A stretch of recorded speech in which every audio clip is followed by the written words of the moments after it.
Is mentally retarded, put back from the 5th grade into the 4th grade, and stayed in that category until I got out of high school.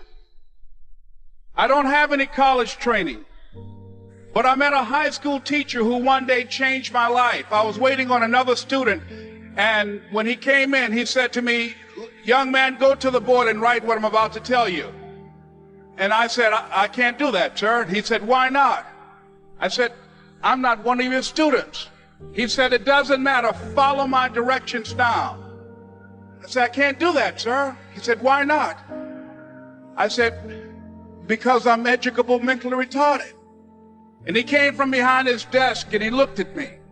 He said, "Don't ever say that again. Someone's opinion of you does not have to become your reality." And as he talked, my heart began to beat fast. Tears began to run down my eyes, and I was in the back just listening to him, because the speech he was giving, that speech was for me. And he said, "Lesbrown," he said, "if you want to do anything worthwhile in life, you've got to be hungry."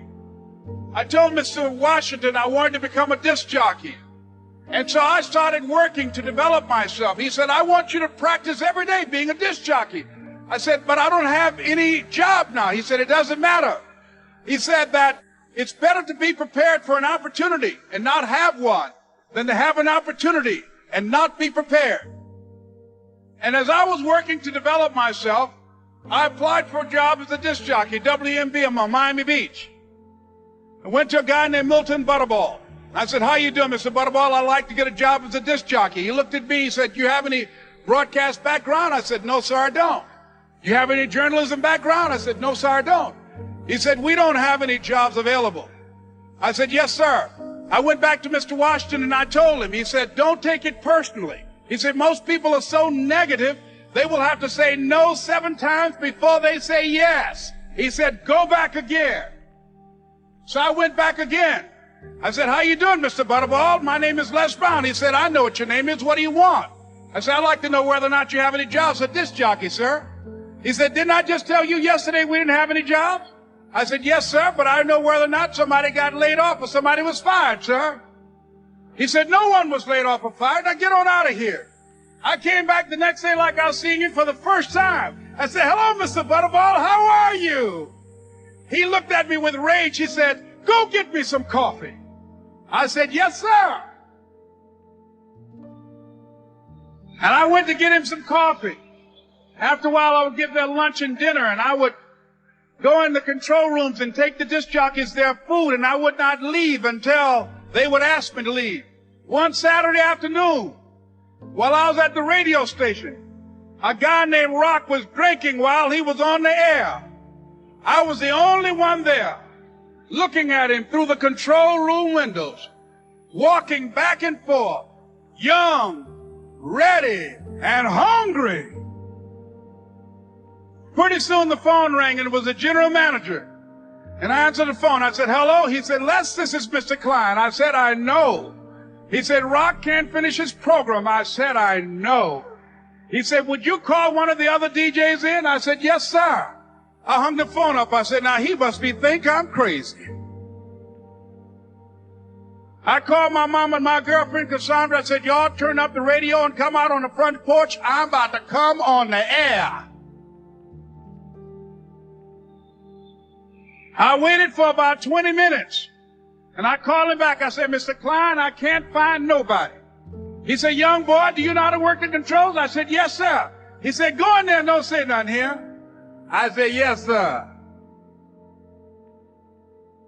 I couldn't wait to get behind those controls. I put on an old Stevie Wonder record called Fingertips. I sat down behind that turntable. I said, "Look out, this is me, LB Triple P. Les Brown, your platter playing papa. There were none before me, and there will be none after me. Therefore, that makes me the one and only. Young and single and love to mingle, certified, bona fide, indubitably qualified to bring you satisfaction, a whole lot of action. Look out, baby, I'm your love man." I was hungry.